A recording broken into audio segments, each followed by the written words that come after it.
Come on, Annie. Let's go to the movies.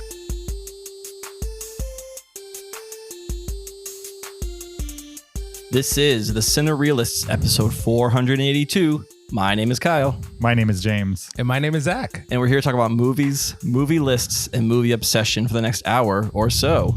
And by here, you mean here. We are literally here. All three of us. Here. In the Side same A. room. Sure. Yeah. Yep. Site A. Kyle came to visit. Can I say how weird this is to do this in person with you guys? It's been... When's the last time I was here in person? We did a podcast. 2018. 18, right? So it's been... It wasn't that long It ago. was. Yes, it was. November It was 2018. You know what I'm saying? That's not that long Oh, ago. yeah. This doesn't feel weird for me at all. This feels like the most natural thing in the world. I don't know about I'm that. so used to talking to a screen to you guys to actually be here in person. Well, before you were mostly on in person and occasionally on screen. over Zoom. Yes. And then you did a bunch of Zoom. That's why it feels weird. Yeah. Because there's been a bunch of Zoom. If you're watching the video on YouTube, it's great because the way it's filmed right now, I'm this little tiny person like stuck in this prison of microphones, and I have these Right. two giants on my side. And we can just be like, okay, little man. Yeah. Mm-hmm. You can like crush your head. from there. Stop it. Ow. Stop it. Yeah, that's what it feels like. So I'm not going to be looking in there. Yeah, so we're excited. This is the first time Kyle's been live with us since he officially joined the podcast. Yeah. Yeah. I know. Flew out here I know. Just for this. just for this. Thanks. Leaving He tomorrow. heard Zach and I admonishing him last week for not being here. Yeah. So We booked a ticket. booked a ticket, Mhm. flew right down. Yeah, no, Totally spur of the moment. We've actually had a crazy weekend. Just packing as much of ridiculous fun as we can. Like, if you take the amount of stuff we've done in the last 48 hours, it's not a normal amount of activity. No, it's not. I think we've seen 4 movies, played a ton of games, went to the pool, ate out too many times. We've eaten out way too many times. Yeah. Played the arcade. At the arcade. No, played my arcade. Like a stand-up played arcade. Your arcade game. Gotcha. Interesting. I was going to say, what arcade did you go to? There's only like one in Orlando that I know of. Well, unless you count. We went to Zach's arcade. It's just upstairs. Right. That's true. We even found time to sleep. What's that? We even found time to sleep. Yeah, amazing. Yeah. All right. Cool. Sounds fun. What do you got, James? What do I got? Yeah. I'm Give us some excited about housekeeping. this episode. We're gonna Yeah. play games this episode. Yeah, it's going to be all games. Pretty much. Kyle flew all the way down here for us just to play games. I was like, what movie you guys got to watch? And James is like, there's no movie you need to watch, but I got some other things you got to do. And I procrastinated until today to do them. Sure. Oh, did you? You did too. Yeah, that's true. Yeah, so we've got 2 games to play. One we've never played before, and one is a spin on an old favorite of the podcast, for sure. But both kind of we've never played before, in a way. Yes. One we've definitely not played before. Agreed. Yeah. The one that I brought to the table, I don't think we'll ever play again. Oh, really? I think it's a one-off. This is a oneer. Because it'll be burned once we do it, or you can only touch the sun once. I don't know. This might be a giant train wreck. We'll see. If James gave us secret instructions to fulfill, and we have no idea what the game is. I have guesses, but we have no idea. Sure. and Zach and I shared our secret instructions with each other. Thankfully, they were the same. Yeah. So we were able to collaborate. Okay. I don't know what that means, So but I'm interested to know. James was group chatting with both of us that there was going to be a game, and then he sent us instructions individually Mm-hmm.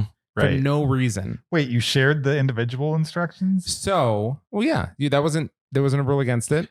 No. We tried to clarify, and There was no rule. no information was given beyond that. I was So we didn't immediately interpret. skeptical as like, what if he's giving Kyle vastly different instructions than he's giving me? So we compare notes. And You did give him different instructions that you not gave me. vastly No, different. they were not though. vastly different. No, Yeah. you just added because you're flying. Because you don't need to bring Kyle was this. flying, I gave know. him a little bit of different It was just instructions. suspicious that you did not include those in the group chat. Why would I? Well, why did you switch over? The only reason I went to individual chats is because if somebody asked me a question that the other person didn't think of, I wanted to make sure that only that person got the answer. But you didn't But we answer the both asked you questions. questions, and you didn't answer any of us. If you would have asked an appropriate question, I would have answered it. All right, But you didn't. Let me bring this Yeah. text chain up here. Let me find. We'll do this when we get to the game. Okay, I will save this for the game. Yeah. An appropriate question. All right. So we're going to play that game, and we're also going to play a little bit of a spin on the classic movie Bluff game. Yes. Yeah. Which should be Because fun. at this point, James and I know so many of the movies that we've seen that this is a new way we could possibly play movie Bluff, in a different way also, where we're still lying about movies. Right. Exactly. Which is really what we want to do, is lie about more movies. Yeah. Instead of talking about real movies, let's Right. lie about fake ones. For sure. Exactly. That's the whole point of this podcast. Yeah. Is to eventually do that. So yeah, that'll be fun. And this is just a hangout episode. Guys. Probably not a great episode to start on. What do you mean start? Oh, if this is your first time listening? If this is your first time listening, maybe listen to the one from last week or the week before, and then listen to this one. I don't know. You know, that last week's was missing like 33% of its pizzazz. Okay, maybe the week before last. I liked last week's. It had it had everything you needed and without any of the fat. Sure. No filler. Yeah, exactly. All killer. Yeah. Yep, Yeah. I could see that. Yeah, so it's gonna be a fun one. I guess that's all I'm saying. Let's do a little bit of Agreed. housekeeping, then we'll jump into the fun. Let's jump into that fun.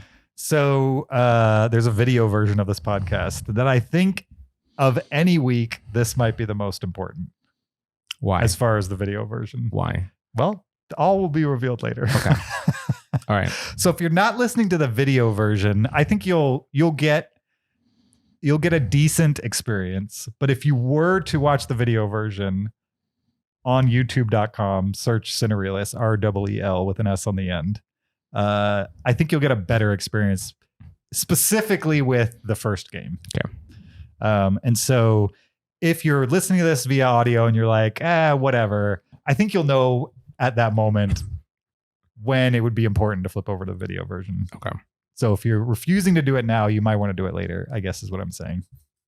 Point is, there's a video version of this podcast. Go check it out on YouTube. There's also a Patreon account for this podcast at patreon.com/Cinereelists.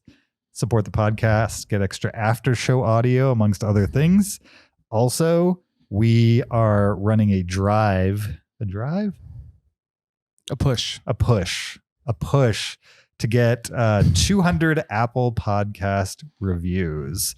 We're doing this because we want to become certified Rotten Tomatoes reviewers. I kind of feel like I need to look at the camera. Don't look at the camera. I know, Look at trying not Kyle. to. I've already looked at the camera once. Why are you looking at the camera? Because it's looking at me. It's only looking at me. Zach's staring right down the middle of it. Trapped Leo. in your tiny box. Leave us an Apple Podcast review so we can get one more review closer. And I think that's it for housekeeping, unless anybody has a check-in. Well, Kyle's been here for 48 hours. I thought it'd be fun to just mention the movies we've watched since we've been Yeah. here. Yeah. There's been some great ones. We did So in 48 hours, you watched how many? 4. 4 movies so far. We will hopefully watch one more movie while I'm here. Yeah, I think so. Yeah. We did Teenage Mutant Ninja Turtles for 1990. A rewatch for both of us, obviously, but we watched it while eating pizza. That was important. That was fun. and that movie surprisingly movie's holds up. awesome. Yeah. I'm not surprised at all, but You know, a movie from your childhood that's a childhood comic book adaptation, you don't know if it's going to be good or not. It was good. what else? Dolomite. Dolomite. This is the Rudy Ray Moore movie, a blaxploitation film from the 70s. So it's no mystery that Zach and I have we enjoy this movie called Pootie Tang. Yeah. Right. Which is A lampoon of sorts. a lampoon of blaxploitation movies. A send-up. Right. Yeah. And we have very little experience in the actual genre. So to watch Dolomite and then you see all the connections that Pootie Tang is lampooning and satirizing Yeah. was a lot of fun. The movie is so great. It's great. I mean, it's not a good movie by objective movie standards. It's a poor movie, yeah, but it's Yeah. awesome. But as it's a so much movie fun to watch. experience, it was a ton of fun. I've never seen it, but I have seen the Netflix Yeah. movie about the making of that movie. My Name is Dolomite. Mhm. I want to watch that next. That might be our 5th movie of the weekend. That'd be fun. What else did we watch?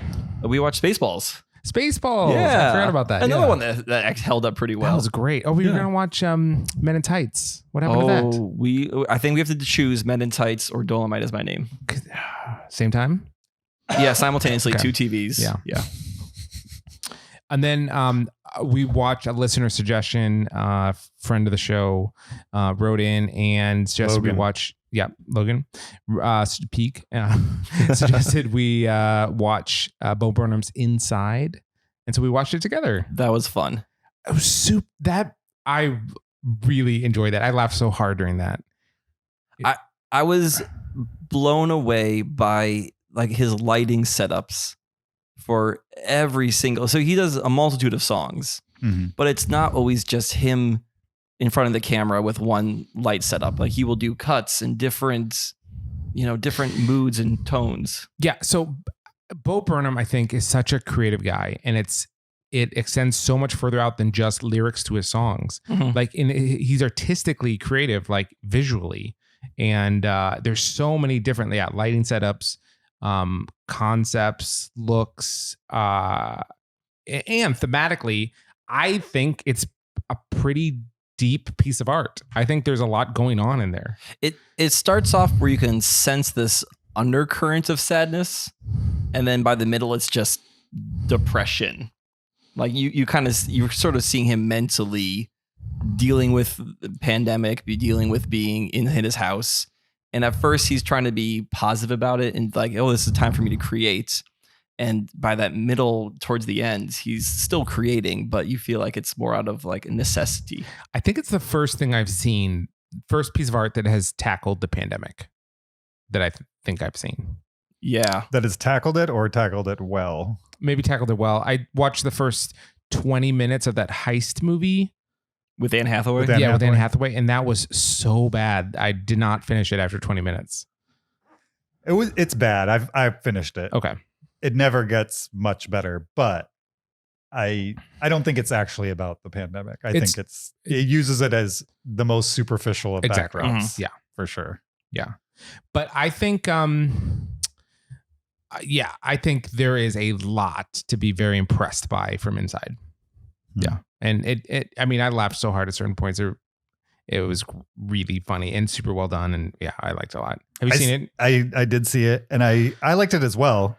I think it's super interesting. It's probably my favorite thing he's done that's not 8th grade. Okay.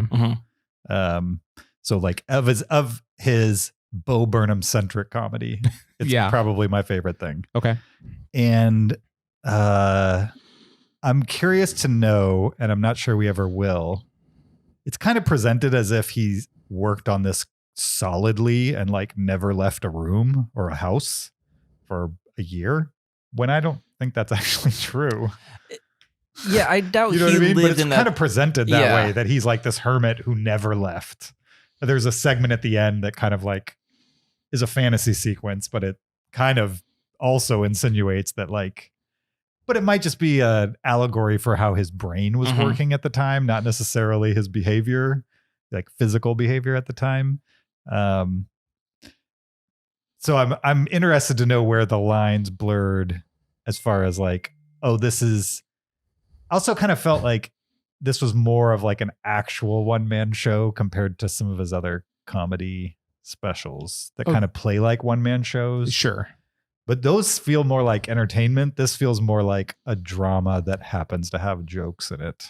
Yeah, no, I got you. Yeah. Like we're getting a window into it. He's laying himself bare in this. I love the lo-fi ways that he does imagery. You know, like the opening shot, how he uses a headlamp on that disco ball. Oh, the disco ball. Yeah. There's another scene where he like just has his phone pressed against like his leg, and then when he wants to do a flash of light, he just like flashes it around and then puts it back on his leg. All these like lo-fi things did accomplish it. Really great things. And we watched it in like 4K.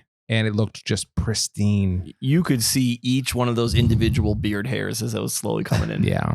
The inventiveness of the visuals were pretty impressive. What makes you think that he was out and about doing other things? It's possible he wasn't. I just know most people actually left the house. At some point. Oh, sure. You know what I mean? I also think he's probably successful enough to own a slightly larger place than this tiny one bedroom I'm wondering apartment. if he didn't even live there. If that was a creative that's just space where he made music. No, from what it looks like to me is that's a thing he built in his backyard. It looked like something like a in his guest backyard. house or something. Like a studio, Yeah. like Yeah. separated from the rest of his world, and he just goes in there and does his stuff. I'm sure he didn't stay in there, for a year. right. But I think those details are relatively unimportant. He could be I a think so, fictional too. character, and that's fine. Yeah. But I think the emotion is genuine. Yeah. Whether he actually lived there or not, that's not the point. And I think a big part of his thing and what he's about is trying to be authentic about artifice. So saying like, look, what we're doing here is fake. I'm wearing makeup. This is not real. Mhm. Just so you know, I'm getting paid to be here. Mhm. I want to make art, but like I'm also kind of selfish. But I'm going to let you know that like that's a big part of who he is. Mhm. So I don't think he's trying to hide behind anything. There were two songs that I liked in particular. One was the internet song where he was singing about how Everything's available on the internet. yeah, basically. I forget the chorus. It's something line, about but it's apathy. Everything and- all the time. everything Yeah. all the time. Yeah. Yeah. And basically like the ridiculousness of that choice. Yeah. Like that's actually a choice. And like, how could anybody actually fathom everything all the time? Yeah. It's literally impossible. And it's ludicrous to imagine that we're even given that choice. And he seemed to be saying that to a younger generation, saying like, you're growing up in this world where you have access to everything all the time. Right. Yeah. What's that going to do to you? And then I also like the one where he was wrestling with some of the jokes he made when he was younger. Problematic. Yeah, I thought that was good. That 'Cause was it was also like- my favorite song he did. It didn't feel, it felt self-critical, but also fair to himself. Mhm. You know what I mean? Like it felt like he's actually thought about the reasons why he made those jokes and understood the reasons and wasn't excusing the reasons, but at least he had done enough self-introspection to understand where that came from at the time. But what was the lyric? Like, I've done many lawful but problematic things or something. Like he kept saying, it's all been lawful. However, it still needs to be Right. examined. I also want to do a shout out for the sock puppet song. I didn't like that. You didn't like that one? Was The it only too reason dark? I didn't like it is because he named it Mr. Socko, and that's what mankind in the WWE calls his sock puppet, wrestling. So if you're not into wrestling, it wouldn't matter. But Mr. Socko's existed for 20 years as a sock puppet. So that was enough to make you not like the song? It was enough for me to be like one internet search of Mr. Socko, and it's taken. Do you think he was aware of that? I don't know. Okay. I would assume not, So who cares? because it took me out of it. Whether he meant to or not, it did. So you completely missed the message of the song. No, it just took me a few, not a long time, but enough to be like, why is he using that name? There's a million other names you could name this thing. You got hung up on the name. You're naming the one name when it comes to sock puppets. That means anything to me. Lamb chop. Doesn't mean anything to me. Okay. That would also be weird though if he just selected that one. That'd be more weird. Yeah, than because people Socko. have actually heard of lamb chop. Lamb chop means nothing to Socko's you. a thing. Don't make Wait, people is his email name- in. Is his Socko name, is a thing. No one cares about. Is his name Socko? Yes, So this is Mr. Socko. This is his father. That's yeah. it's totally It's a- different. Yeah. You're right. I take it back. Okay. I should not have been distracted. It sounds like Socko's his last name. So we don't know what his first name is. Your for one's first name is Socko. His Yeah. one's last name is Socko. I don't know what What was yours' Socko's last- last name is. Do you think his name was Socko? I have no clue. The sock's so nice they named him twice. It might be in the lore, and I just don't know. How deep is wrestling lore? Like, is everything explained? No, not Okay. everything, but Okay. People haven't filled in all the gaps. the only things that have been explained are things that were convenient for a storyline. So there's a wrestler who had a sock puppet that would Yeah. interact for 20 years. Mankind. Yeah, mankind. Follow the conversation. know- Zach. Not only no, interact. he just said it was Not mankind. only interact at the end of I got matches. hung up on the name and I stopped paying attention. At the end He, of like, matches. he named himself after an entire race. Yeah, that's what I thought. At the end of matches, Yeah. he would reach into his tights in the groin area and pull out a rolled up sock. Oh, thank goodness. So it was all sweaty and stinky and, crotchety.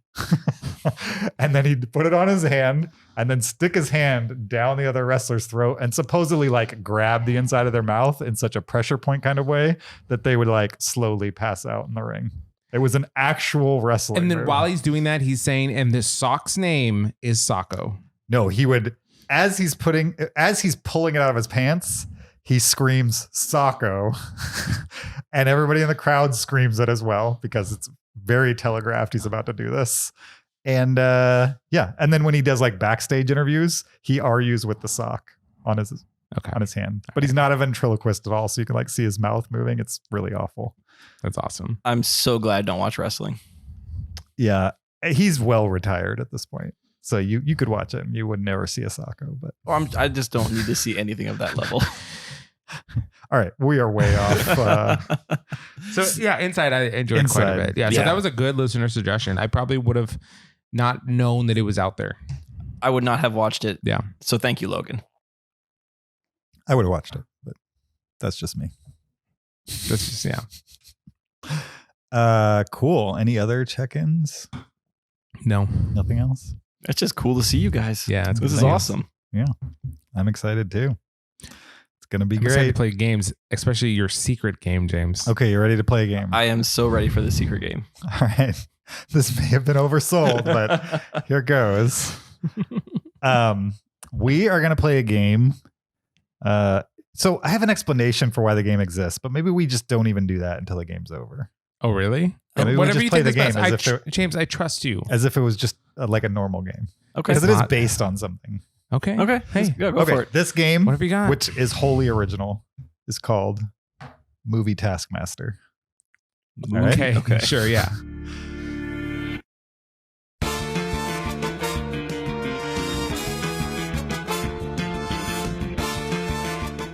Hello and welcome. I'm James, and this is Movie Taskmaster. In this game, I, James, will make my two co-hosts compete against each other in a series of 5 tasks. 5. I've been meaning to watch this show, but I've never gotten around to it. I think I love British panel shows. Can you do this in a British accent? No. Don't you think that's okay? In an effort to curry favor from me, the Movie Taskmaster, each task is worth up to 5 points. Okay. And points will be given by me in an entirely subjective manner. I like your hat, by the way. Thank you. My word is final. Do you have any questions? Good. Let's begin. James, well done. First up, we have Zach. Hi. Hello. How's it going, Zach? It's going great. Just happy to be here. I'm sure you are. Zach, let's start with task number 1 on you. Task number 1 was a task I asked you to do before coming to this podcast You did. recording. Yeah. In task number 1, I requested, word for word, bring to the podcast recording the most valuable movie-related item you own. That's all I told you. Yeah. Now, I don't want to know what your movie item is, but what I want to know is how you feel about this task. Was it difficult to do? Was it easy? Do you want me to just answer those one words, or would you like? No, whatever. This task wasn't overly arduous. I didn't feel like I ran a marathon doing it. But you figured out what your most valuable movie item was. I did pick something with. Perfect. I thoughtfully picked something. Most of my movie-related things are not very valuable, though. So perfect. Kyle, James, welcome to the podcast. Thank you very much. And the game. It's good to have you here in the studio. Same question to you, Kyle.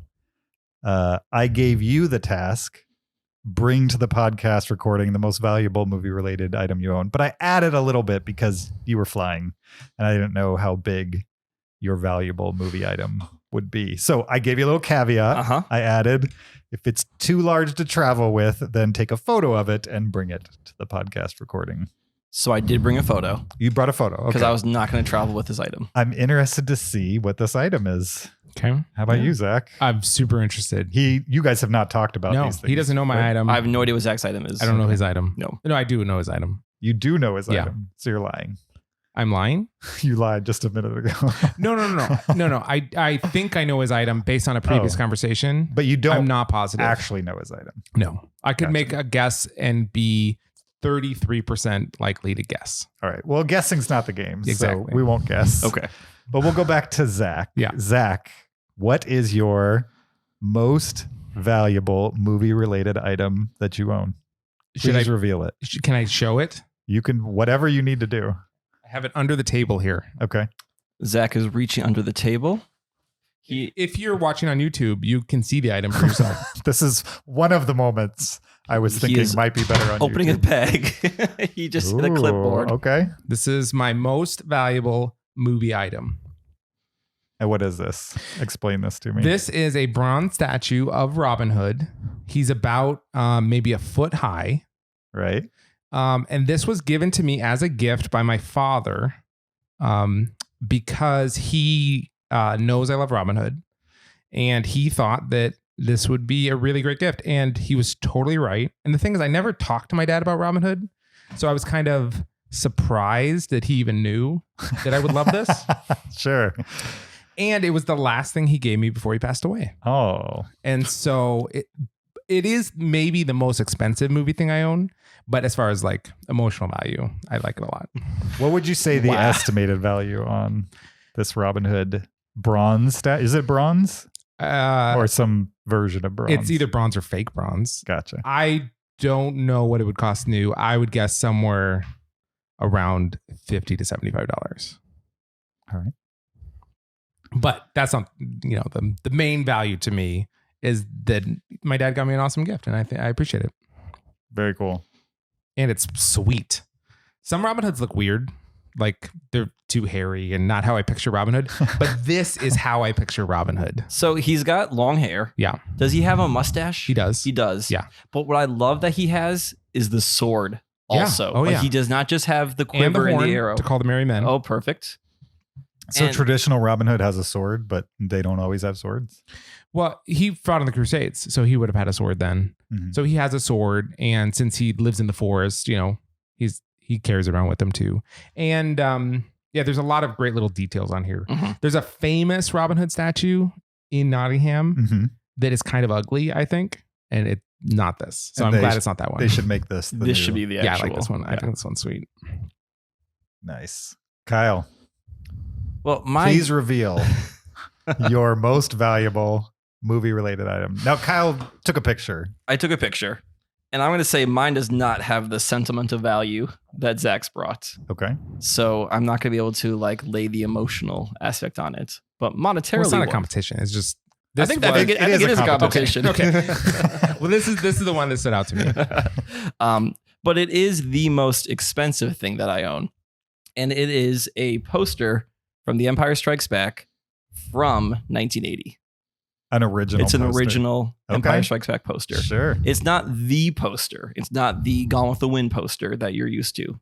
What does that mean? The main poster for the main poster for Empire Strikes Back is based on Gone with the Wind, because you have in the forefront Han Solo is kind of dipping Princess Leia, just in Gone with the Wind style. You think about that movie poster.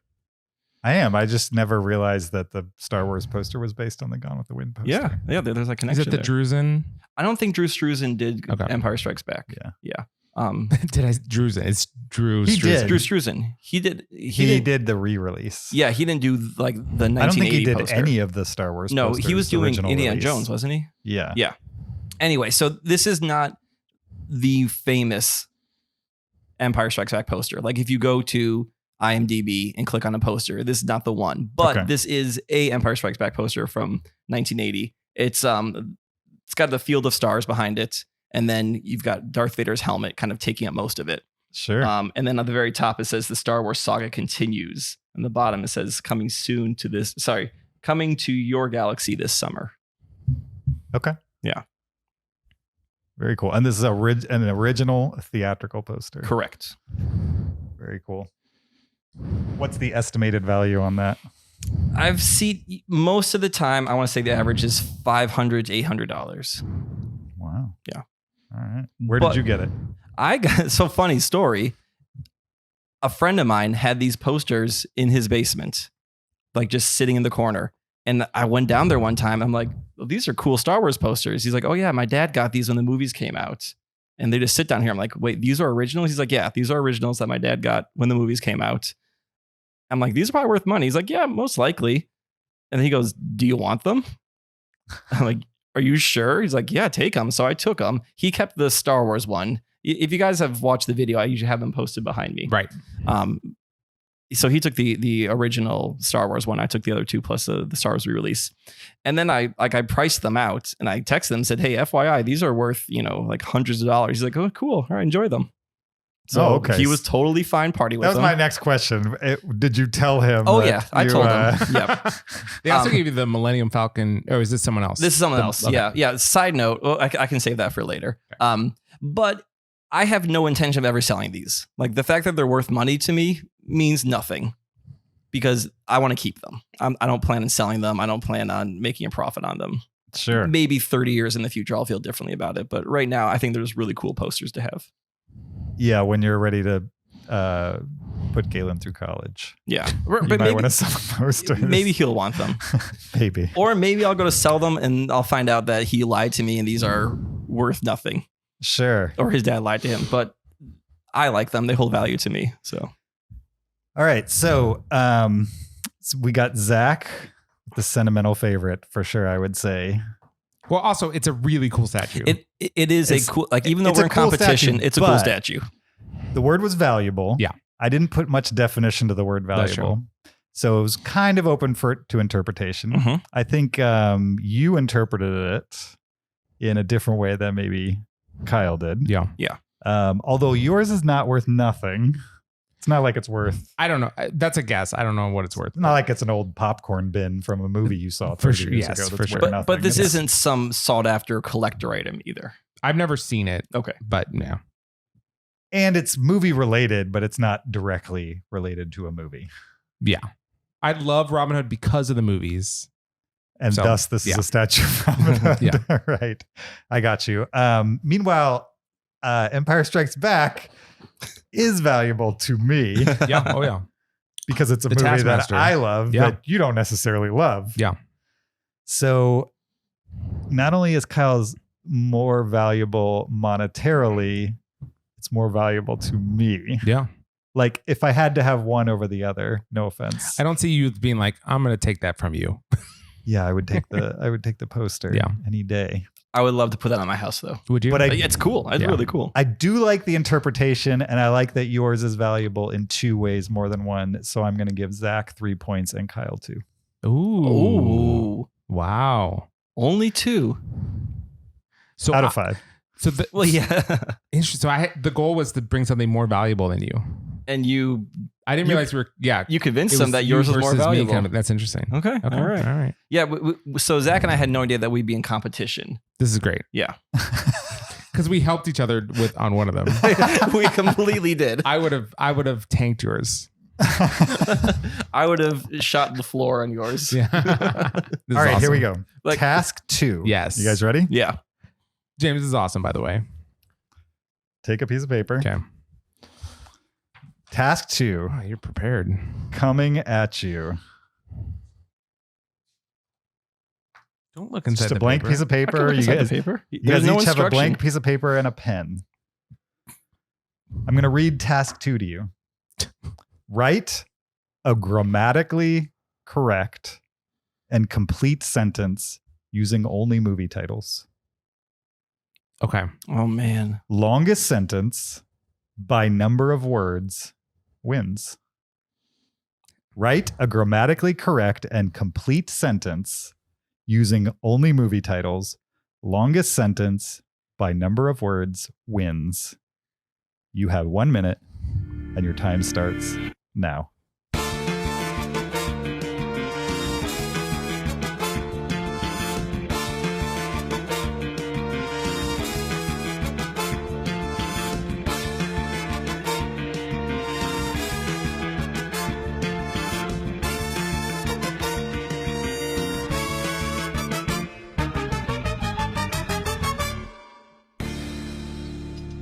That Time's was up. hard. I feel like I could have done a better job, but Yeah.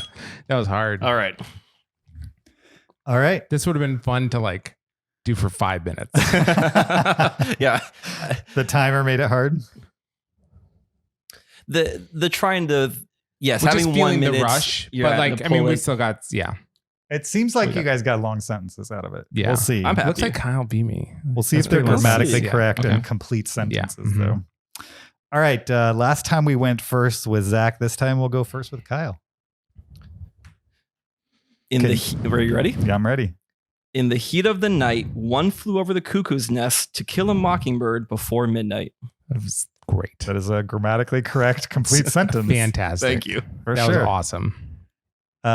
They were also in sequence, right? What does that mean? I mean, he kept the titles together. Oh, you could. Oh, You could break 'em up? We could have broken up I didn't titles. say anything. What was the task? Write a grammatically correct and complete sentence using only movie titles. Yes, I only use complete Love movie it. titles. Love it. Zach, you want to read yours? Yeah. I love you, man. Once I know what you did last summer. Once. Okay, the Yeah. movie Oh, once. yeah. Once okay, that took me a second. I was like, wait a minute. None of those start with once. But okay. So how many words do you have, Kyle? I have 18. You have 18. Zach? 12. I think Kyle is clearly the winner. Yes, absolutely. Clearly the winner. So I'm going to give Kyle 4 points and Zach 1 Why don't I get 5? for effort. For effort. He finished the task. It's complete. There's 5 There's points 5 points total. and 5 you're points splitting total, them up. yeah. Oh, not 5. Okay, I got you now. Mm-hmm. 5 points total. Very good. That was task number 2. Love it. Task number 3.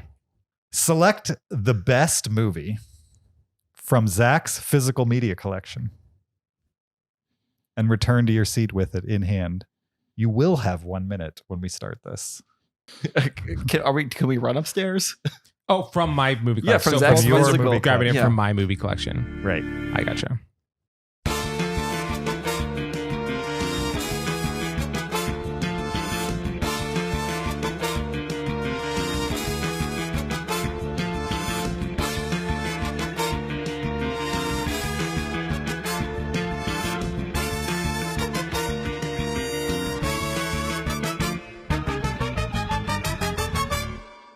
Welcome back. You guys have selected your best titles. Let's start with Zach. Zach, Okay. what So, best movie have you selected? so you said pick the best movie from our collection. And I know you're the Taskmaster. You judge who wins. Yes. So I had a feeling that maybe the best play for the game would be pick your favorite movie that I own, which I have Empire Strikes Back, which I believe is your favorite film of all time. I don't believe I said favorite movie. No. You might even think it's the best. I don't know what you think is the best. Okay. But I had to be true to myself. I think the best movie in my collection, and that's the question. You asked me to pick the best. I picked the best. It's Good Will Hunting. Okay. I think I love this movie. I love everything about this movie. I have no issues with this movie whatsoever. I think it's fantastic. You have zero issues with Good Will Hunting. Yeah. I got no problem with this It's movie. literally a perfect movie. I think so for me. Yeah. So I went with the movie that I think is the best. There's movies that we both love that are crossover, like Children of Men, that I could have gone with, Jurassic Park, whatever. Sure. I went with what I think is the best movie. Okay. Because that was a question. Kyle, what movie did you select as the best movie? So I had the same thinking of Zach. I was going to also go for Empire Strikes Back because I know that's your favorite movie. But instead, I chose not the movie that I think is the best in Zach's collection, the movie that I know is the best in Zach's collection. And that is 2001, A Space Odyssey. Okay. That looks like a collection of lots of movies. Well, because it's way more awkward than to be like, and underneath this But you- Clockwork Orange DVD Blu-ray. You had a minute to pick the movie and you picked how many movies? 8? So you couldn't even take it out of the thing? do any of these work for you, James? All right. Interesting. So you selected 2001 because it's a good movie You that said, I like. no, you said choose the best movie in Zach's collection. So it's your favorite movie in Zach's collection. But not only is 2001 my favorite movie, it is also the best movie. My favorite and the best are the same. Gotcha. All right. Interesting argument. Yeah, this could have been interpreted many ways. Absolutely. But you're the Certainly, I don't interpreter. think the two that you picked are the best movies as far as I'm concerned. Yeah. They're good movies. Yeah. But I mean, as far as I'm concerned, Right. But you the didn't. best movie is Empire Strikes Back easily. Yeah. Right? Yeah. Yeah. Yeah, for sure. So I guess I have to go with which movie is more bester when it comes to my preference in movies. The bestiest. The bestiest. And I would guess because I haven't done the research, but I have a gut feeling that movie is 2001. Oh, I'm sure. Unfortunately, Kyle or Zach. Yeah. Don't remember where Good Will Hunting is in my top 400, but I think it's at least in the top 300. So I'm going to give you some points. Okay. I'm going to go 4-1, Kyle. Nice. Oh, 4-1. nice. Well done, Kyle. Well done, Zach. All right, that's it for task 3. There's 2 more tasks left, and the score right now is Kyle 10, Zach 5. So you got a little bit of catching up. Got some catching up to do. It's entirely possible. We'll see after these last 2 tasks. Task number 4. There's a prop bag.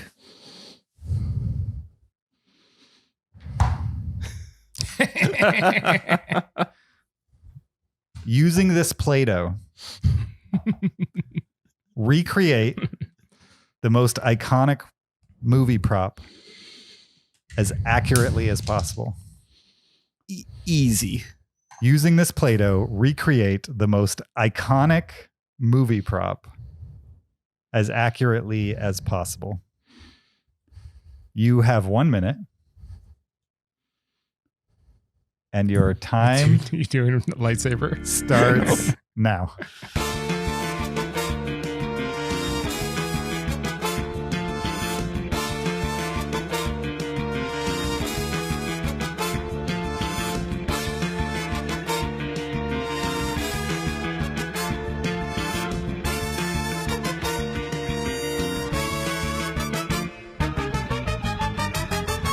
And that's time. Play-Doh Time, down, stop it. Play-Doh down. Don't no more shaping. Okay. No micro You can shaping. let go of yours if you want. All right, task 4. Yeah. I think last time we started with Zach, so Okay. we're going to start with Kyle this time. Kyle, what have you made from your Play-Doh in 1 minute? Ba, ba, ba, ba, ba. Did it actually ascend? I don't think it ascended into the air. In space, it is moving. This is the final monolith from the final scene in I thought it 2001: was A like Space Odyssey. standing on the table. Can I see it as it stands on the table? No, Oh. I did not make the one that stands on the table. Oh, so the most iconic one is the flying one at the end that we didn't know very about. much. No, I made a monolith from 2001: A Space Odyssey. But the iconic one at the end. You want to see it stand on the table? Wait, you can't shape yours. No, right there. Boom, stands on the table. Is that better? It is standing on the table. It is He standing on the shaped table. it after the time when it ran out, I though. did not shape it. I put it. It just fell Are over. you saying Kyle cheated? Are you saying I cheated, James? I'm not saying that. I Taskmaster? didn't see you Okay. shape it after the You time. didn't say So. All right. I made the monolith from 2001: A Space Odyssey He didn't. to the 9x1x3 dimension. Okay. And it's the most iconic. Please do not measure that. You consider the monolith a movie prop. Oh, that's definitely a movie prop. Yeah. Okay. Isn't a movie prop something that's in a movie, an item in a movie? Don't you have like to interact with the prop? The Australopithecus interact with the prop. They touch it. The what? Australopithecus. Thank you, Australopithecus. What is that? the monkey people at the beginning? Is that like an actual scientific term, or is that just It's a what? proto-sapien. Yeah. Oh, okay. Yeah. They're not just monkey people. They're proto-sapiens. Yeah. They're probably apes too. They're not monkeys. I know. Yeah. I'm simplifying it for the common folk, like James, who's a great taskmaster, Thank by the you. way. Yes, I appreciate that. Thanks for the flattery. He's fine. James, you're doing an incredible job right now. Thank you. I appreciate that, Kyle. Zach, please enlighten us. What is the movie prop you've chosen to recreate with your Play-Doh? This is the boulder from Raiders of the Lost Ark. It's pretty small. What's that? It's pretty small. You know, Well, you didn't give me enough Play-Doh. It's more like a pebble. no, this is the boulder. I really don't know the scale of that. Look at your monolith. Leo. I told all monoliths are the same ratio, no matter how big or small they are. All balls are the same ratio. Yeah, but you're not. Yours isn't a ball. Yours is the boulder. Mine is the boulder, and it's accurate to the boulder. I included some of the natural crevices and fissures that would be in a rock structure. I don't know. This is the boulder from Raiders of the Lost Ark, and it's functional. I'll show you. If you put it on a track similar to in Raiders, it would roll down and try to crush you. I mean, that is kind of impressive.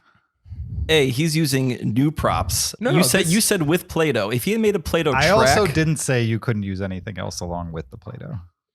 When you say okay, Here, Indiana Jones. wait. And the prop he recreated is the Play-Doh part, not the.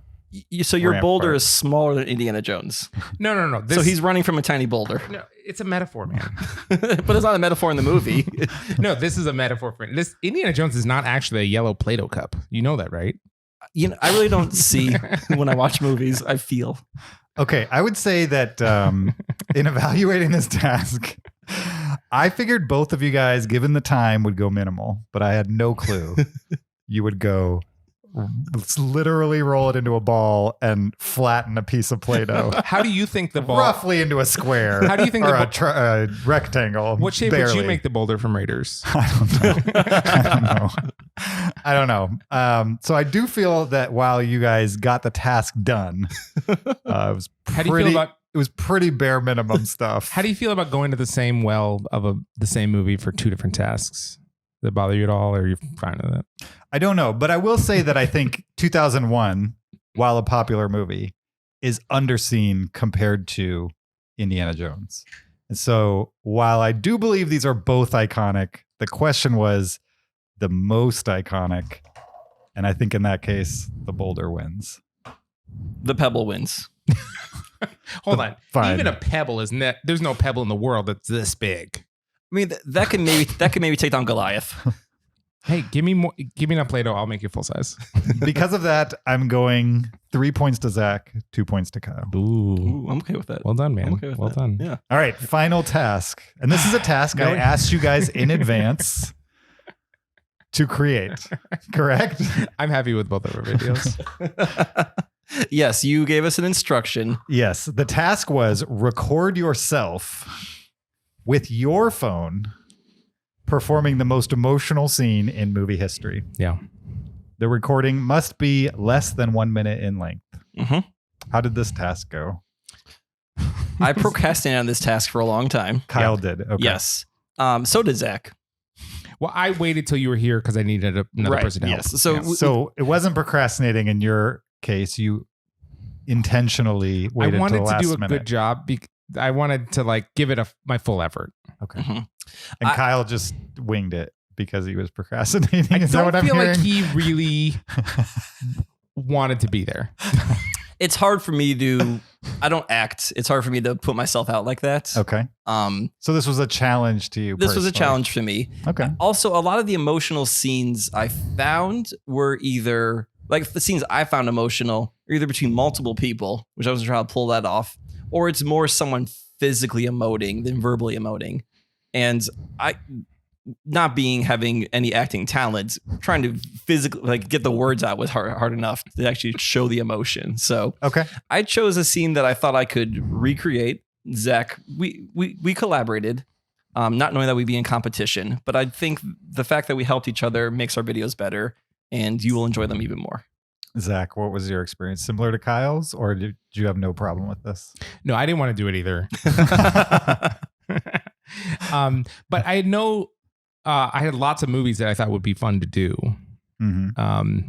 But yeah, Okay. So you made 2 videos. once we were doing it, I was like, I'm going to have fun with this. Yes.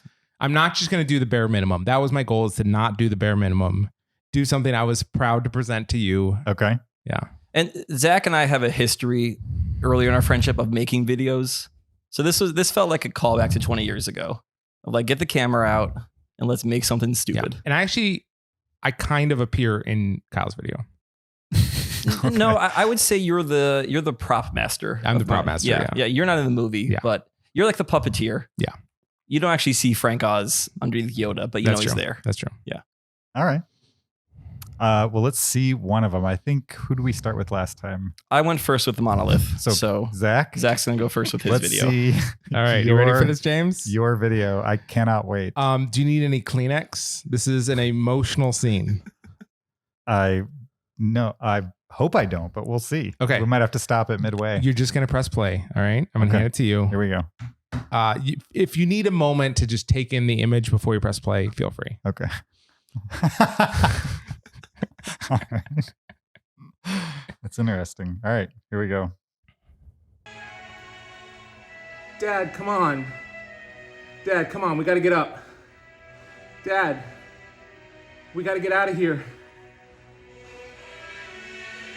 Dad? Help! Somebody! Anybody! Dad! And scene. Yeah. And scene. All right. I liked it. That's good. Lion King? Lion King. Okay. Yes. Yeah. The original. Original. Not Oh, the- wait. So you had to ask if that was Lion King? Well, I'm just making sure. Okay. Okay. All right. Let me know if you didn't ask on mine. Okay. That's good. Okay. I liked it. Thank Hopefully you. we won't get copyright striked Hey. because it's so accurate. Yeah. That's diegetic sound too. All right. All right, Kyle. Here we go. I'm gonna That's a pretty high bar. We'll see. Okay. I'm going to hand you mine. Okay. All you got to do is press play. All right. This was outside? Yes. No, Okay. actually, the set was incredible. Here we go. Wilson. Wilson, where are you? Wilson? Where are you, Wilson? Wilson! Wilson, I'm coming. I'm coming, Wilson. I'm coming, Wilson. Wilson! Wilson, I'm coming. Wilson, I'm sorry. Wilson, I'm sorry. Wilson! Okay. So I have a few questions. So you're swimming? Are you supposed to be swimming? I'm supposed to be in water. Yes. Okay. Then I did understand what you were trying to do. Okay, good. This is from Castaway. Correct. And he's swimming and he's losing Wilson the volleyball. You got it. Okay.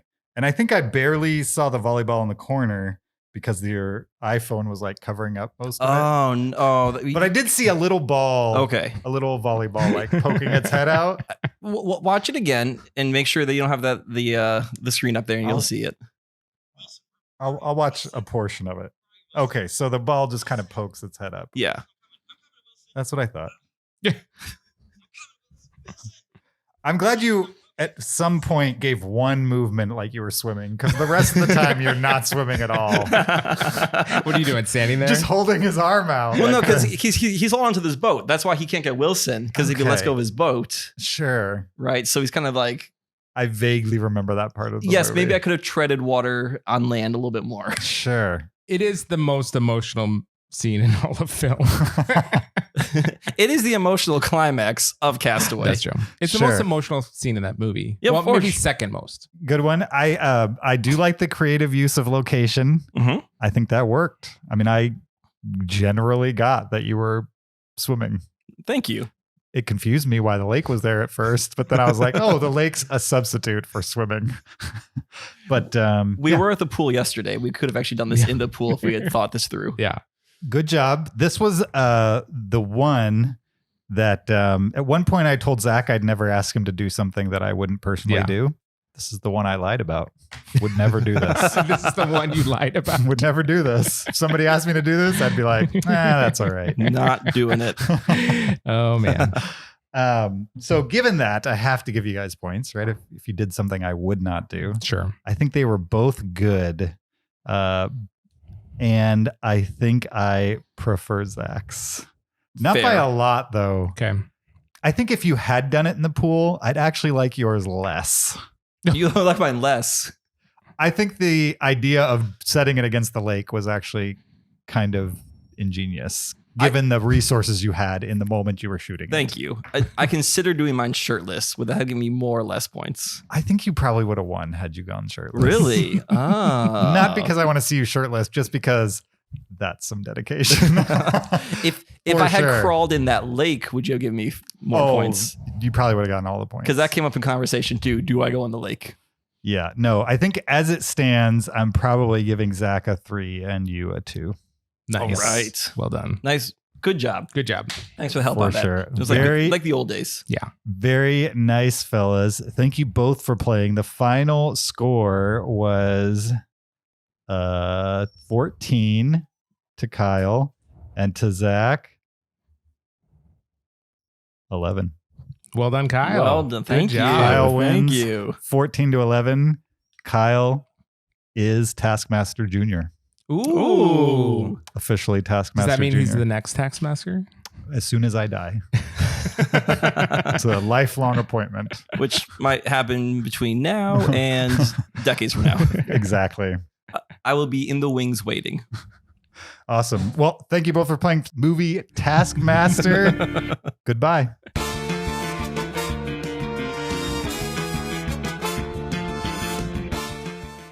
That's movie Taskmaster. That was awesome, James. Well So, done. James, that was great. Zach knows what that's based on. It's based Yeah. on a British panel show, which is basically like a bunch of comedians. British comedians are like on a TV show, and they like sometimes they play quiz games, sometimes they just chat about topics. Yeah. In this one, there's a guy who runs the show, and he has these 5 comedians do things Yeah. of similar ilk to what we did. Yeah. Now, theirs is like a fully produced television show where they record sessions like in advance and then put them into video packages. So it's a little tighter, but I've recently become obsessed with the show. Any clip I've seen is so good. I really want to watch it all. My sister told me about it and was like, it's really addictive. And I was like, I don't know that many British comedians. Like, why am I going to care about Yeah. these people on a panel show, like doing these random things? What I didn't know before I really started watching it, though, is every season they pick 5 comedians. And then those comedians are across every episode. Oh, Okay. So even if you don't know these British comedians, You get to know 'em. you get to know them over the course. That's cool. Yeah. And I binged 9 seasons in 2 weeks. That's amazing. And then was like, we should play this on the podcast. How could that be Yeah. possible? James, you should watch some other panel shows because those same comedians go on the other shows as well. Oh, yeah. My YouTube's been recommending things hardcore. Julie and I are obsessed with Would I Lie to You? We love that Okay. show. Have you watched it yet? No, but I generally know the premise. It's so funny. It's basically like our next game, right? Similar. Yeah. It's similar. Yeah. For sure. There's another one called the Great Everything Quiz or something like that, where they have 4 teams of 2, and it's literally just like a trivia game, but it's like all of them are comedians. So That's they, cool. they just goof around the whole time. Awesome. Let's play our second game of the week. This is Film Bluff, but with a twist. Zach, do you want to explain it to the people at home? Okay, so this is essentially how this is going to work. I got the idea from Movie Bluff, but it's far off field from that. So here's how it's going to work. We are going to play multiple rounds of this, but essentially a round is I'm going to tell you 3 movies, 3 movie titles, and then I'll tell you a little bit about each film, and then you're going to guess which of the 3 movies is a fake movie that I just made up all the details for.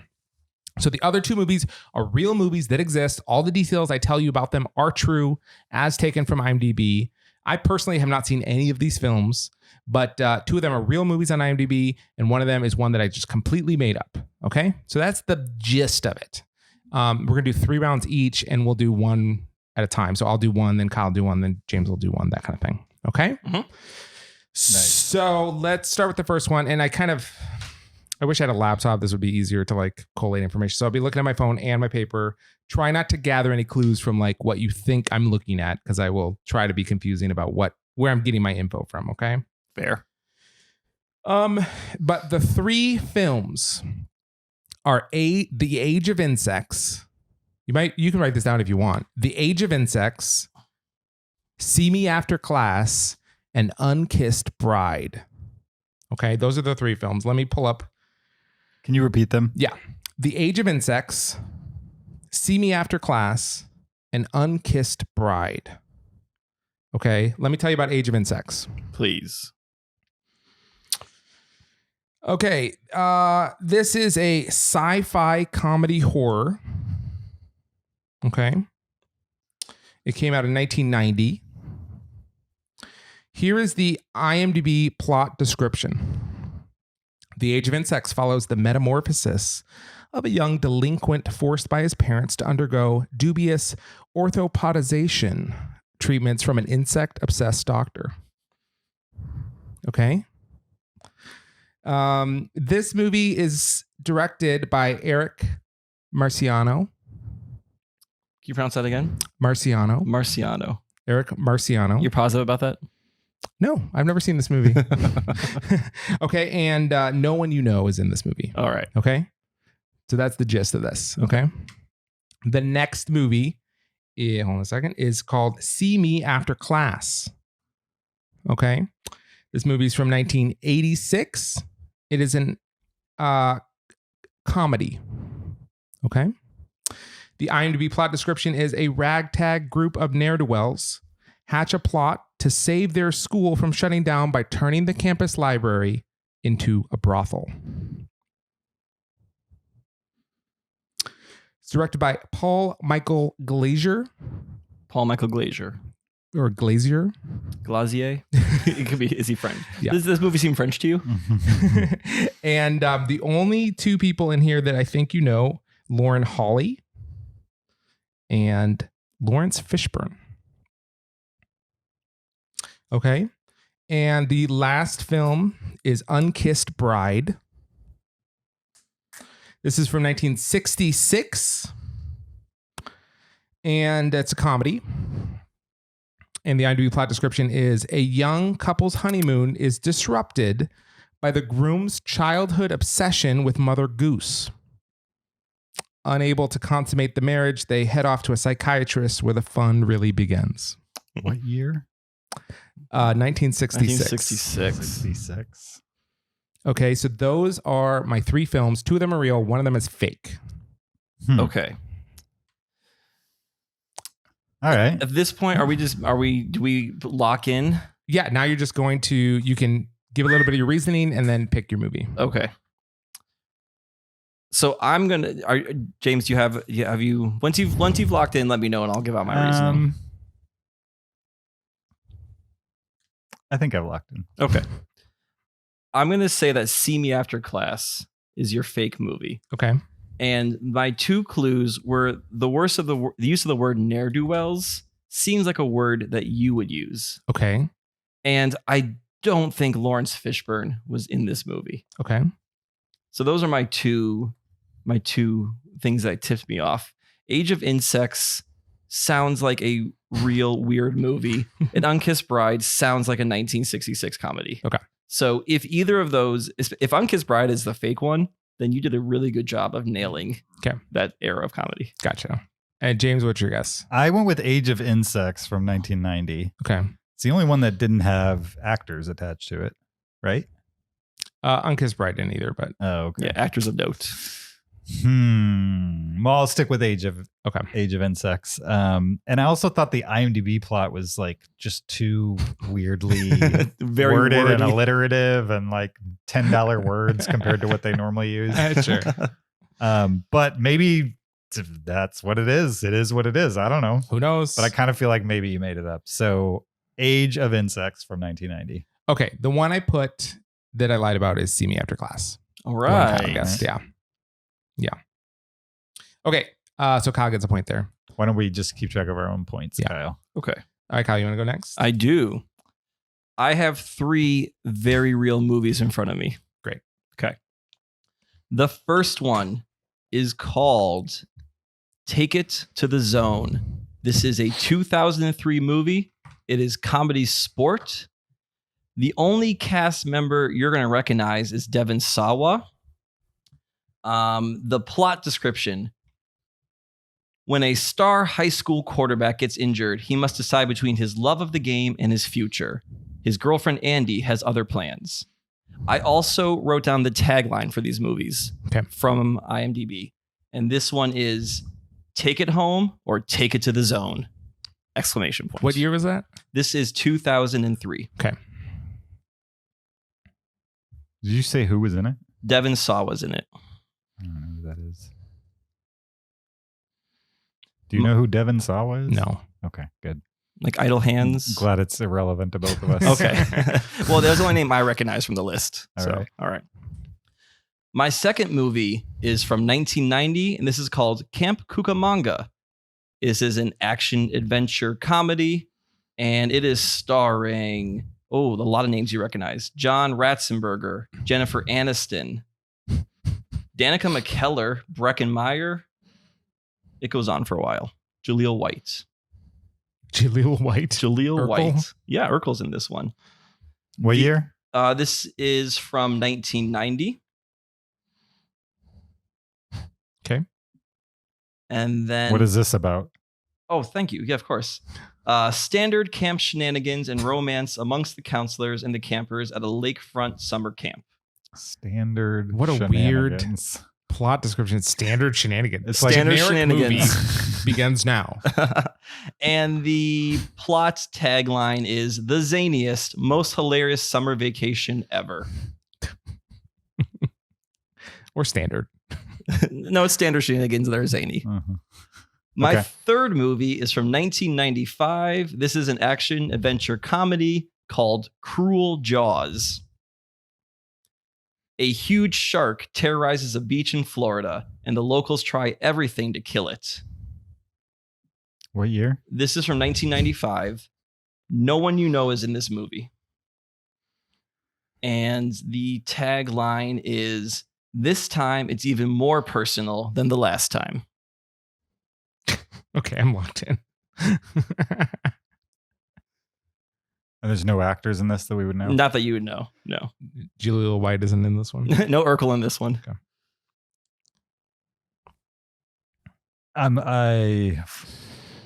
I guess I'm locked in. Okay. Who'd like to go first? I'll go first.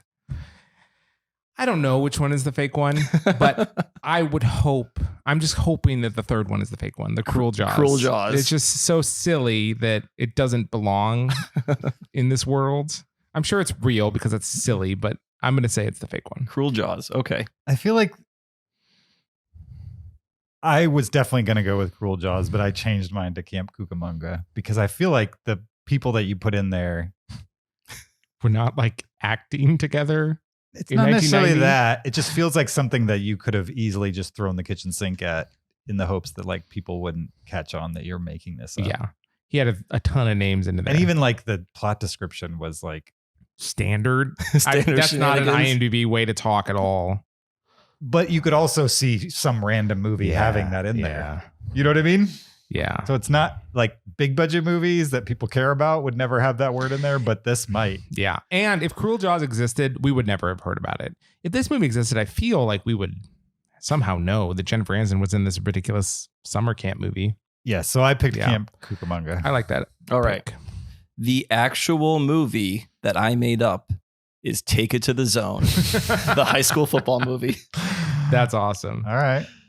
Neither of us get a point, Zach. Yeah, that's amazing. I wish I was creative enough to think of Camp Cucamonga. That's I thought it amazing. was just two. Yeah. It was too much. Yep. All right. My first set of movies. The first one is called Let's Bounce. Let's bounce. Let's Bounce. The official, the year is 2007. We'll start with that.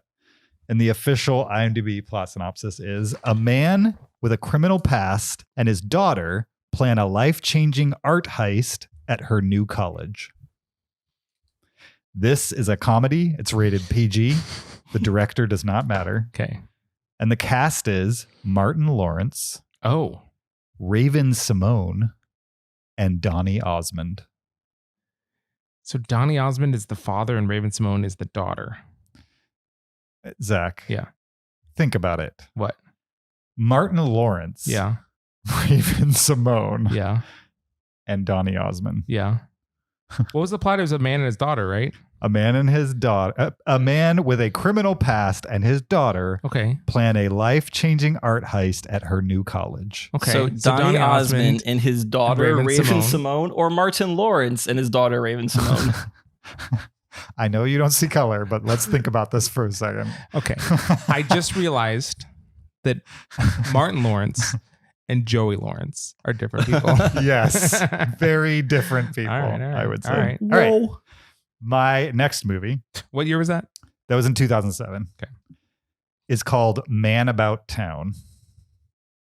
This was released in 2006. The official IMDb plot synopsis is a top Hollywood agent finds his cushy existence threatened when he discovers that his wife is cheating on him and that his journal has been swiped by a reporter out to bring him down. Okay. This is rated R. What was it called? It's called Man About Town. Okay. It's rated R. The director does not matter. It stars Ben Affleck, Rebecca Romaine Stamos. Well, Rebecca Romaine. John Cleese, and Jerry O'Connell. What year? 2006. Ooh. What? And my final movie is Fury Vengeance. The year is 2010. For the record, I've seen 2 of these. Okay. Fantastic. The 2 that are real, Yeah. obviously. The year is 2010. The official IMDb plot synopsis: in the Oregon wilderness, a real estate developer's new housing subdivision faces a unique group of protesters. Oh. Okay. It's rated PG. Director does not matter. And the cast is Brendan Fraser, Ken Jeong, and Brooke Shields. Wow. Can I hear the plot? What? That's a ridiculous cast. The fact that you've seen 2 of these, I Oh question my your time. goodness. That's amazing. Could I hear the plot description to Let's Bounce one more time? Sure. A man with a criminal past and his daughter plan a life-changing art heist at her new college. Okay. What was the genre of the second film? I didn't put genres, but the second film is Man About Town. I would say comedy drama. Drama comedy. Drama. Okay. Okay. Drama I'm comedy. locked in. I'm locked in. Kyle, what are you guessing? So, Man About Town sounds like a fake movie, but I think this is a Camp Cucamonga scenario where you found like just the weirdest cast that was actually in a movie and put it in there. Okay. So I have to go with Let's Bounce. You think Let's Bounce? I think Let's Bounce is the fake movie. Okay. I believe Let's Bounce because I could see Donny Osmond and Raven Simone being a family. I think Man About Town is fake. Okay. And both of you think Fury Vengeance is a real movie. Well, because you just the watch movie also- starring Brendan Fraser, Ken Jeong, and Brooke Shields. Yes, I think that's a real movie. You think that's a I real don't movie? know. I don't think any of these are real. Okay. But I'm going with the second one. You're going Man About Town. Yeah. Kyle's going Let's Bounce. The fake movie is Let's Bounce. Wow. All right. You're good at this. Thank you. Yeah. Man About Town is a real movie. It's not very good. I talked about it maybe a year ago on this podcast when I watched it. Did you? In a So top 10 last time. I've heard you talk about this movie. And Fury Vengeance is one of Brendan Fraser. It's maybe the last movie I saw him in. Gotcha. It was really awful. So at the end of this game, I want you to recommend one of these real movies for us to watch. Like Out of those 2 or out of all out of of all mine? 6 real movies? real ones. Gotcha. Like if you have to watch one of these 6, you need to watch, and I'll put on my list. Okay. Okay. And can I make a try to avoid looking at me during this because it's just making me Sure. self-conscious about where my eyes All right. are. No, I'm, So just- I'm not paying attention to I'm you gonna at all. look uncomfortably looking at at my James notes. the whole time. Okay. Okay. 3 movies. Are you ready? Yep. Yes. The first one is called 2x2. It's from 2001. It's a drama crime film.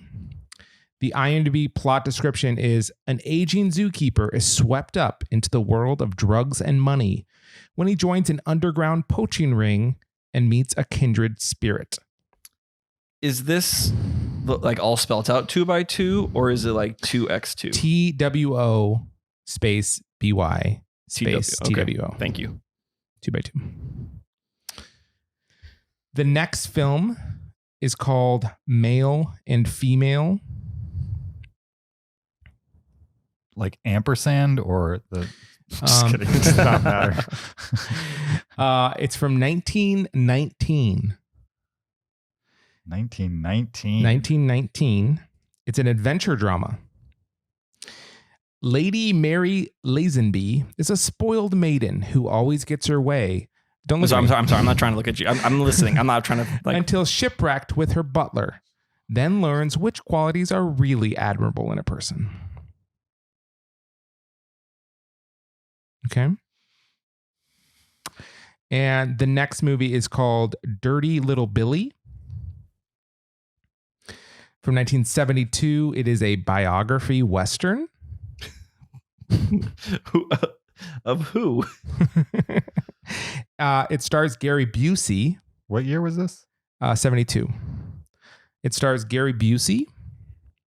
And it's a more realistic, based on reality, unsensationalistic portrayal of a gritty early years of one of the most famous Wild West outlaws in history, Billy the Kid. Billy the Kid. So 2x2, male and female, and Dirty Little Billy.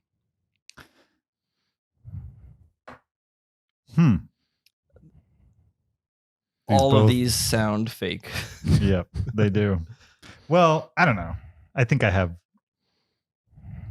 one that I'm pretty sure is real. Okay. That kind of gets me to a 50-50. Mhm. I don't know if it's a false 50-50, but it's a 50-50 either way. I think I'm locked in. I'm locked in. Okay. James. I went male and female. Okay. My reasonings were you stumbled on the name Lazenby. Okay. So to me, you wouldn't come up with a name that you can't read.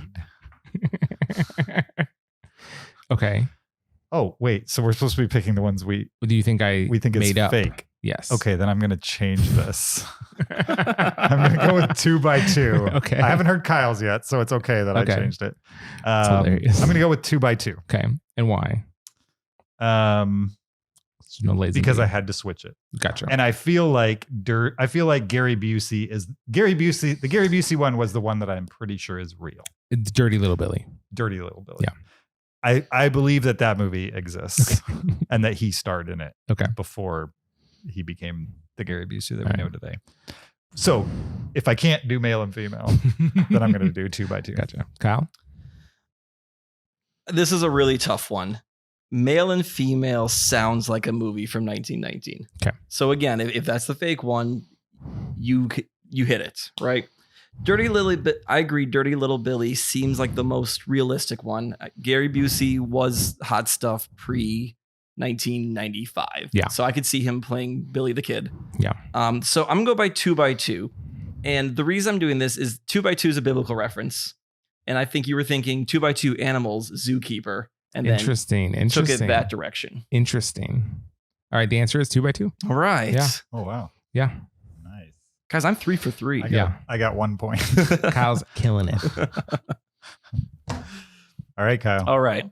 And just the same requests as Zach did, because I'm switching between tabs and some are, trying not to like be Sure. reading lighting or change or something like that. Okay. I have 3 movies for you. The first one is called Dance Fools Dance. This is from 1931. This is a crime drama romance.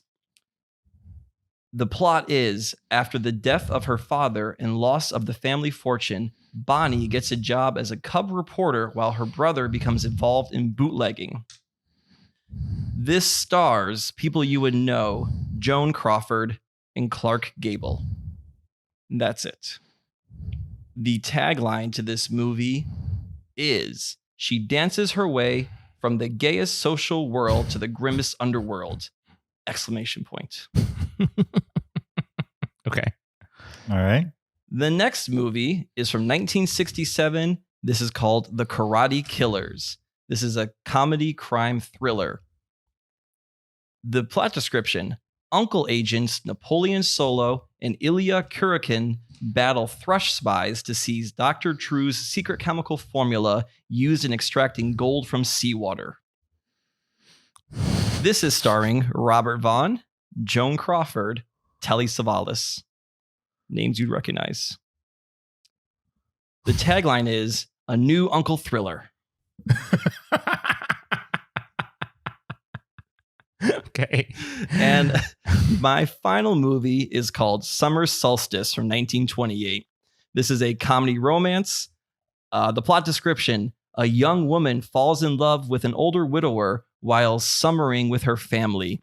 This is starring Joan Crawford, and that's the only name you recognize.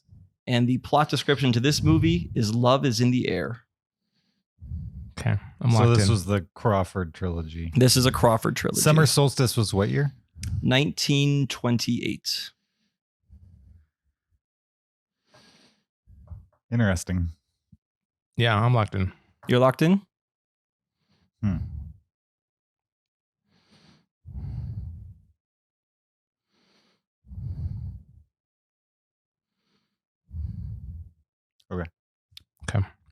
Go ahead, Zach.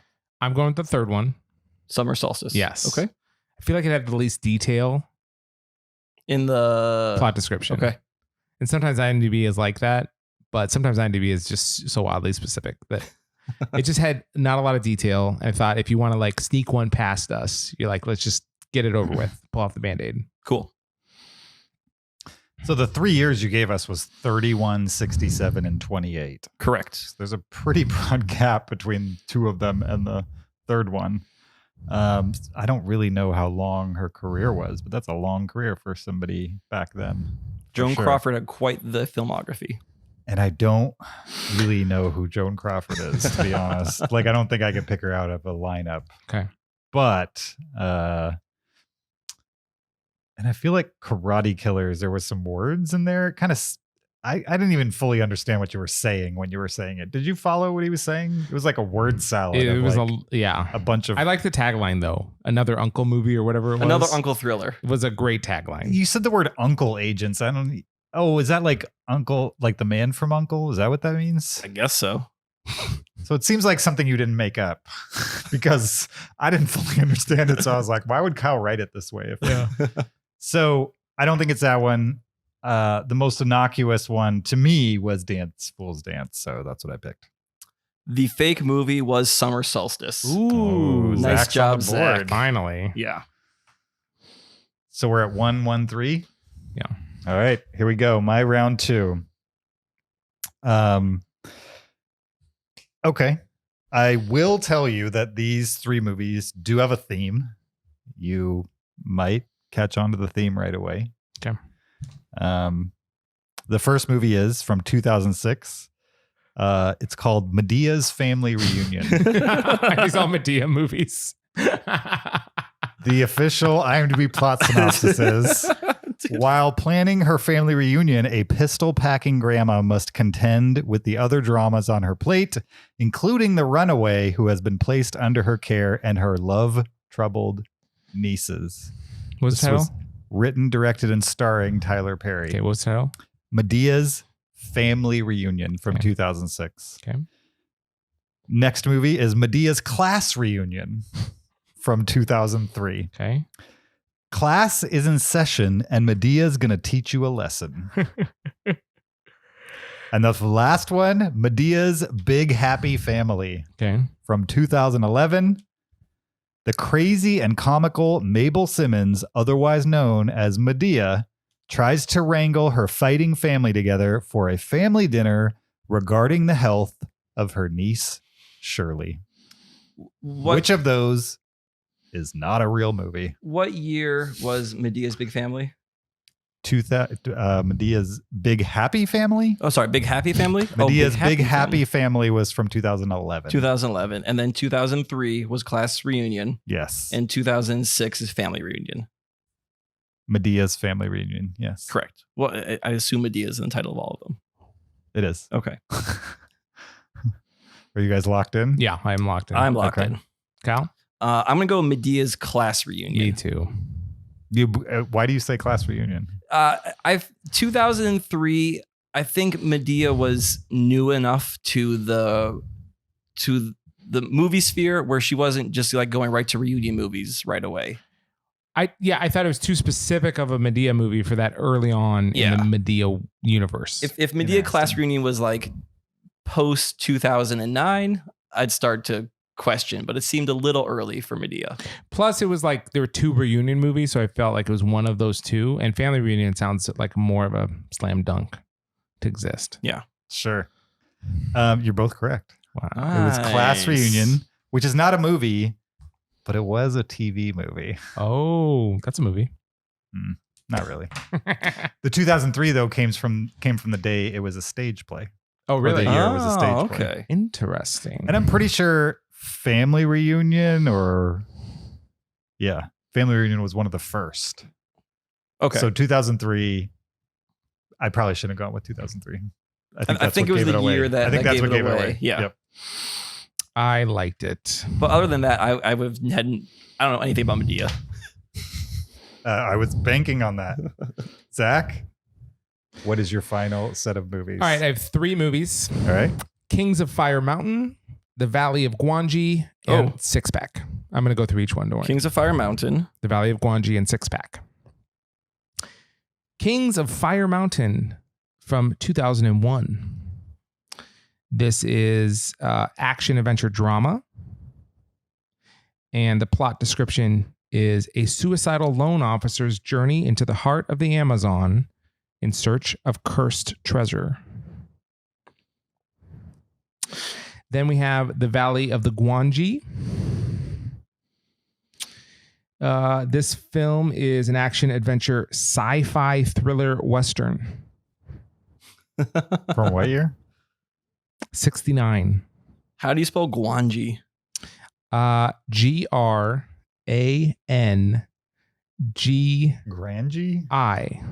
Grangi? You're pronouncing like Gwangi, like a W. Gwangi. Gwangi. G. What did I say? GWANGI. Oh, it's GW? Yeah, GW. Oh, you didn't say the GW. GWANGI, The Valley of Gwangi from 1969. The IMDb plot description. A cowboy named Tuck Kirby, don't look at me, Sorry. seeks fame and fortune by capturing an Allosaurus living in the Forbidden Valley and putting it in a Mexican circus. His victim, called the Gwangi, turns out to have an aversion to being shown in public. Okay, that's The Valley of Gwangi. Six Pack. What's that? Six Pack. Six Pack. All spelled out? Yes, all spelled out. Six Pack is a comedy drama sport film from 1982. And I want you to know right offhand, it stars Diane Lane and Kenny Rogers. Okay. A race car driver is driving to a race in a motorhome with his race car on a trailer. His car gets stripped of parts. He ends up with 6 orphan kids on his way to the race. Can you give us that one more time? Yes. A race car driver is driving to a race in a motorhome with his race car on a trailer. His car gets stripped of parts. He ends up with 6 orphan kids on his way to the race. Okay. All right. Those are the films. Kings of Fire Mountain, The Valley of Gwangi, and Six Pack. Can I get the description on Kings of Fire Mountain? Yeah, I need to hear that one more time. Yes. A suicidal loan officer's journey into the heart of the Amazon in search of cursed treasure. Okay. Now I remember what it was.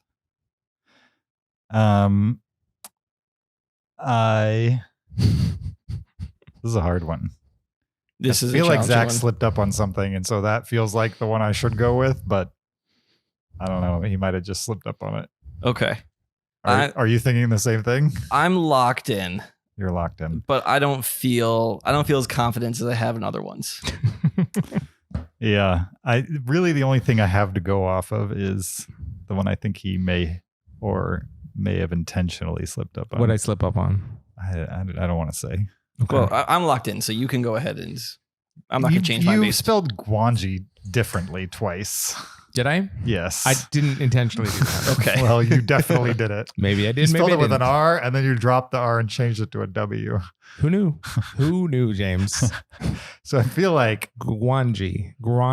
but I also feel like you wouldn't have made that Gwangi. word up on the spot Gwangi. without writing it down first. So I don't know why you'd misspell it. Unless that's the real one and I never looked at you. You didn't have it pulled up fast enough. Yeah, I don't. I'm going to go, since I have no clue, I'm going to go Six Pack because you gave us a bunch of details. Whereas you didn't give us a bunch of details. Like you told us who was in it and stuff like that. So maybe that's one that you made up. I'm also going to go Six Pack. Okay. And I think you purposely tried to write a bad IMDb plot description. For six pack. For a 6-pack. Yeah, because that said the word race car so many times. you mean the Kenny Rogers Diane Lane one, yeah. vehicle? And Yes. and it's like, oh, here's what the movie's about. Here's what the movie's about. Here's what the movie's about. Oh, and he has 6 adopted Yeah, kids. that's why No it's explanation for how that happened. That's why it's called six pack. Well, okay, so we both said 6-pack. 6-pack. All right, the fake film is Kings of Fire Mountain. Oh. That's not a real movie. Wow, we were not on your trail. Not at all. That's The for Kenny sure. Rogers film is real. The Guanji felt that was ridiculous enough to be 69, and I was imagining claymation dinosaurs. I'm sure. Like yeah. it looked like a bad movie. I'm sure. Fire Mountain, it was so milquetoast that I really couldn't I really didn't know. So I think you did a good job making it boring enough. Suicidal loan officer. Why couldn't you spell Guanji? I was nervous. So I fumbled because of my nerves because I didn't want to. You didn't have it written in front of you. No, I have it on here and on my phone. It was both places. It You was, just couldn't read. yeah, it was just nerves. Interesting. Yeah. Okay. Interesting. Nice. All right, this is my final one. Okay. My first movie is called Precipice from 1985. This is a drama sci-fi thriller.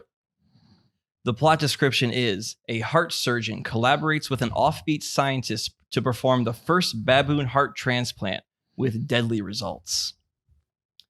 This movie is starring Donald Sutherland and Jeff Goldblum, are people you'd recognize. What was the year? This is 1985. And the tagline is "Don't monkey with science." The next movie. Whoever came up with that one is an idiot. Just a straight buffoon. Whoever came up with that one. A straight baboon. The next movie is called The Rosary Murders from 1987. This is a crime drama mystery. Plot description: a priest is put in a dilemma when the serial killer who has been murdering priests and nuns confesses to him. This is starring Donald Sutherland, only person you recognize. And the plot description the tagline to this one is "God works in mysterious ways. Man works in the deadliest." What year? This is from 1987. And my final movie is from 1974. This is Alien Thunder, and it's a Western. Based on an actual event, this is the tragic story of a Saskatchewan fugitive almighty voice, a Cree Indian who is arrested for stealing government livestock out of desperate hunger. And "is arrested" is compressed into one word. So there's a typo in this. That's very specific detail. This is starring Donald Sutherland.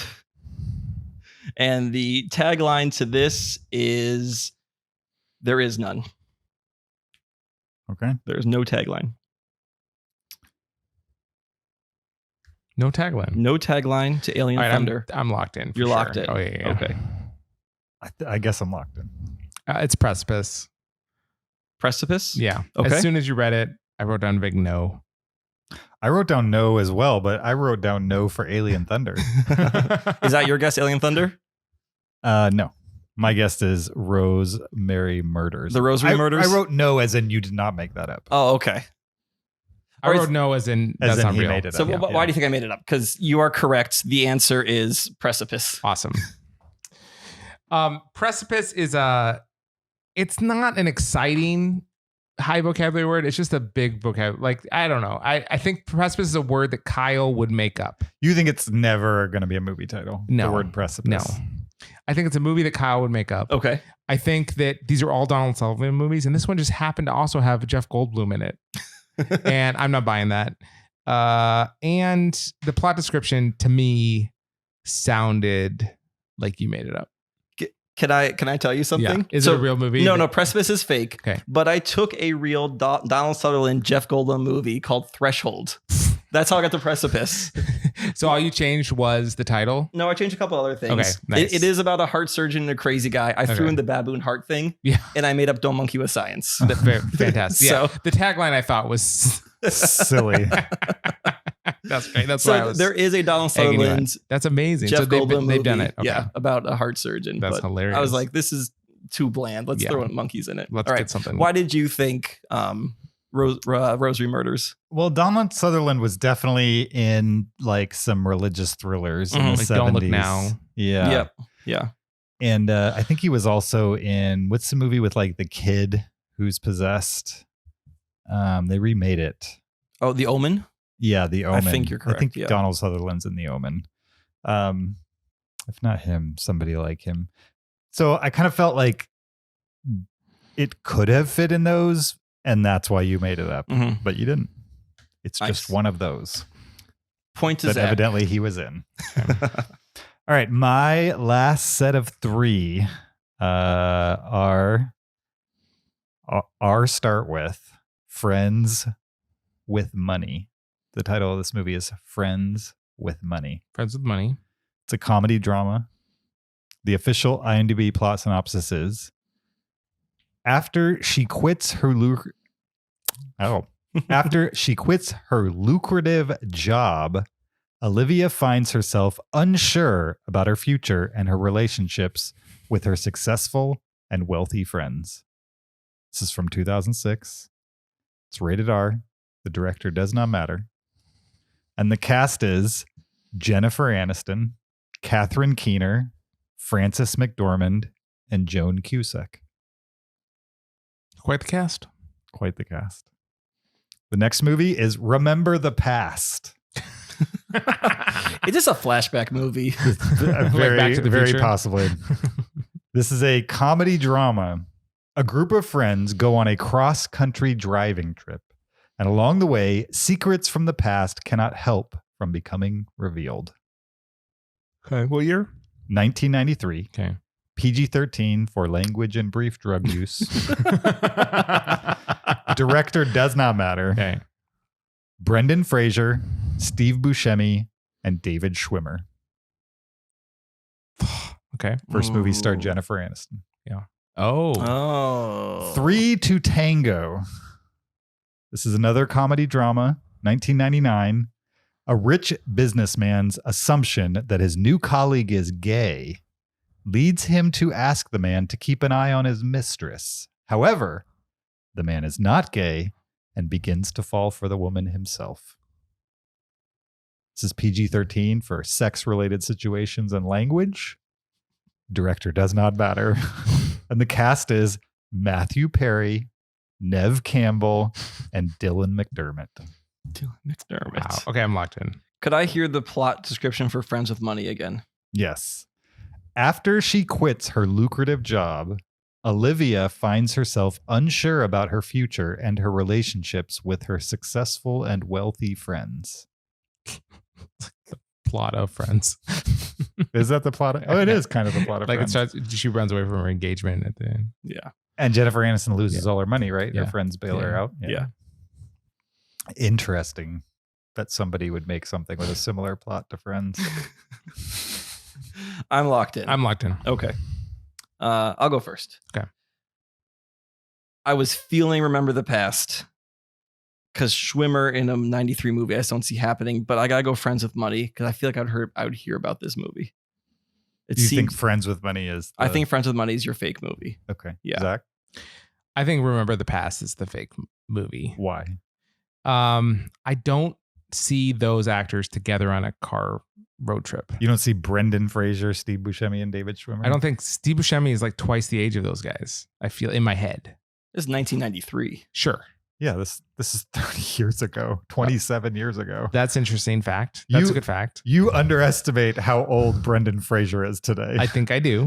I agree. I'm still going I'm with not that arguing one. with you. You can pick whatever you want. No, but I think you're right. I do think they're similar ages. No, I think of Steve Buscemi now and Brendan Fraser then. Mhm. So yeah, I'm not comparing apples to apples. But I didn't like that one. And then Friends with Money, I buy it. I believe that it's eerily similar to Friends. It has the word friends in it. I'm surprised that she would do a movie that has the word friends in it. But I buy it.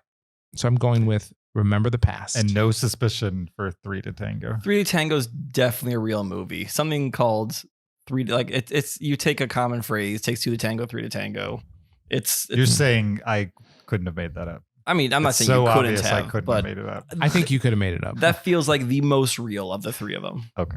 But I feel like I could see all those actors together. Yeah. Not Steve Buscemi and Matthew like Perry, little Nev Campbell, Dylan McDermott. Yeah. What about them says they're together? It takes three to tango. Yeah. You I need think three. The Matthew Perry is the character that he suspects is gay and turns out not to be. Interesting. That's how Okay. I'm thinking. Three to Tango is absolutely a real movie. Okay. Okay. Yeah. And so is Friends with Money. Oh, it's a real. It's a real Nice. movie from 2006 with those actresses in it. And remember the past. I made up the plot description. I made up the year. But the cast is real. Oh, There's really? a movie with Brendan Fraser, Steve Buscemi, and David Schwimmer in it. Schwimmer. What is it about? I don't know. Okay, that's Because awesome. I just took the cast and then made up everything else around it. This movie could be called Frankenstein if that's how you create movies, like cobbling together other movies to make a brand new movie. Oh, I Sure. like that. I could see that. Yeah. I could see that definitely. All right. Final totals. I had 1 point. I got one. I have 4. I have 4. Tied. Right. We played 6 of them I could have scored points on, and I got 1. Yeah. That's okay. That's all right. What do you take from that? I don't know. Just maybe I underestimate the creativity you guys have. Or overestimate? Overestimate? Possibly. I don't know, depending on why you picked what you picked. Yeah, I guess that could be. All right. Well, fun episode, guys. Oh, I had a question for you. Okay. Of your real ones, which one should we see? Oh yeah. So I have seen 3 to Tango, and I haven't seen Friends with Money. So of the ones I've seen, we're talking 3 to Tango. We're talking Furry Vengeance and Man About Town. I've only seen 3 of them. Oh, I thought you'd seen all of these except for. I haven't seen any Medea movies. Oh, okay. I just didn't want to tell you that before we hit record. So out of those 3, I would probably say they're all really bad. I don't recommend you watch any of them. That's so but funny. Maybe Man About Town, just because it's interesting to see Ben Affleck in a movie that's rated R. It's a rated R drama Mhm. type of thing, and he's the center, and he's like the slimy like Hollywood agent. It's just a weird role for him to be in, and he's surrounded by John Cleese and Jerry O'Connell, and that's weird that's too. a weird cast. For sure. And if you just want to see something absolutely awful, Furry Vengeance is absolutely something you could watch with your kids, and maybe they'd get more out of it, because it's literally about a guy. I think it was made by an environmentalist. Mhm. And so it's about a guy who's developing a property that's mostly forest. And so as his workers show up to cut down trees, the woodland animals gang together to like cause hijinks to make sure that they don't build the subdivision That's amazing. in the forest. And from my memory, the animals talk to each other, Really? but I'm not sure that's actually true. Just my vague memory of it. It's more like George of the Jungle style Brendan Fraser, Okay. just 10 years later from when he was making those movies. So He's a little older, a little bigger. yes, Yeah. for sure. Well, thank you for joining us for this episode 482 of the Cinereelists. We appreciate your listenership. Don't forget, you can always send us an email to heyguys@cinereelists.com, REEL with an S on the end. You can send a comment, a question, a list suggestion, a movie suggestion, any of those kinds of things. You could also follow us on Patreon at patreon.com/Cinereelists. Support the podcast, get extra after show audio. You could follow us on social media on Twitter, Instagram, or Facebook at Cinereelists, or you could follow me on my personal Twitter or Letterboxd account at YoJRB. You can follow me on Twitter or Letterboxd at Shaubin. You can find me on Letterboxd at Peter SKB. Super fun, guys. I'm not sure what we're talking about next week. I don't know exactly. I mean, we're gonna be back on the Zoom. Yeah, we're going to be back on the Zoom, and but we're all vaxxed. So we could actually maybe do a movie in the theater at some point. At some in point the future. Yeah. I don't know what movie that would be, Does it need to be a movie where we're like, this is worth going back to the theater for? I know. Or are we movie- just gonna just pick one and do it? I know a movie that is. Oh, okay. But are you going to wait till then, is what he's saying. Oh, until I go to the theater? Most likely. Okay. Yeah. Are you keeping us a secret? Or I can share it. okay. Fast 9. That's worth going to the theater for. Is it really? Oh, yeah. Definitely. When, that's like in 2 weeks? That is end of June. End of June. I might not be here. Ooh. End of June, but we'll see. I'm going to the moon. Maybe they are too. I We might don't know not be yet. here. To the Yeah. moon. Yeah. All right, guys. We'll figure out whatever it is next week. You guys will know as soon as you hit play. Maybe before that. A few seconds before that. Until then, keep it Cinereal.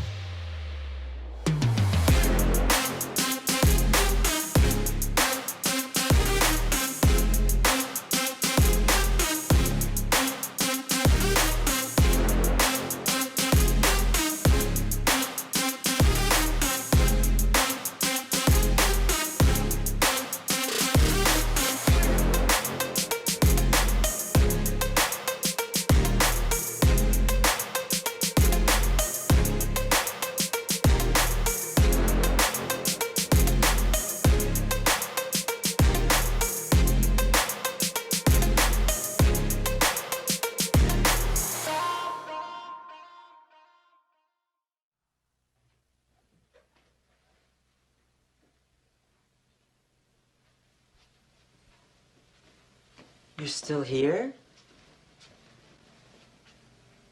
It's over. Go home. Go.